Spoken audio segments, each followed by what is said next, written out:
Oi gente, tudo bom? Professor Ivan Perina de Gramática para falar com vocês de colocação pronominal. Especificamente agora sobre o uso da próclise. Colocação pronominal, o que consiste? A posição que você coloca o seu pronome oblíquo em relação ao verbo. Pode tanto ser antes, no meio do verbo mesmo, ou depois. Vamos falar agora da próclise, que é quando você posiciona o pronome oblíquo antes do verbo. A próclise é a que a gente mais utiliza no nosso português brasileiro, A que mais utilizada quase sempre é ela. Ok? Eu falo assim, se você for na próclise, dificilmente você vai errar. Eu sempre falo, a regra de ouro da colocação pronominal. Nunca inicie uma oração com pronome oblíquo. Nesse caso, você utiliza a ênclise, que é um assunto de um outro vídeo. Ok? Mas, de modo geral, quase sempre eu recomendo que a pessoa utilize a próclise. Por quê? Ela tem casos em que ela deve ser utilizada. Tem casos em que tanto faz você utilizar ou não utilizar a próclise. Mas nesses 4 aqui, você deve utilizar a próclise. Por exemplo, se houver uma palavra de sentido negativo, você tem que utilizar a próclise. Por exemplo, não te avisei? Esse não, uma palavra de sentido negativo. A gente fala que ela atrai o pronome, sabe? Você não pode colocar não avisei-te, estaria incorreto. Esse T tem que estar antes do verbo, ok? O mesmo vale se tiver algum advérbio.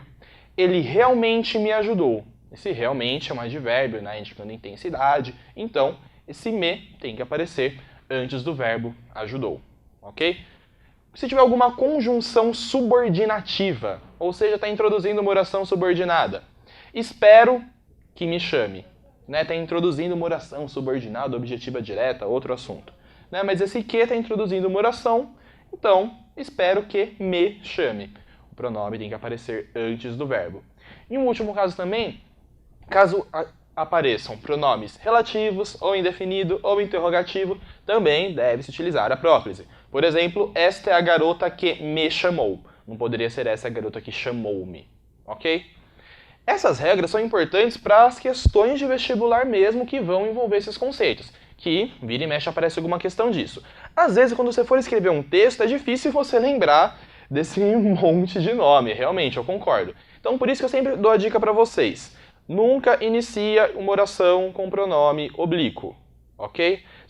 Seria incorreto você falar, por exemplo, me chamo Ivan. Escrever isso estaria inadequado. Na dúvida, o que você faz? Eu coloco um eu antes. Eu me chamo Ivan. Agora tá certo, não tem nada que impeça isso, ok? Você só não pode iniciar a oração com pronome oblíquo.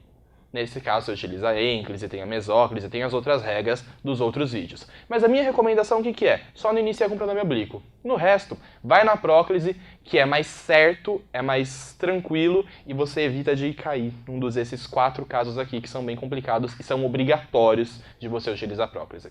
Ok? Até a próxima, tudo de bom.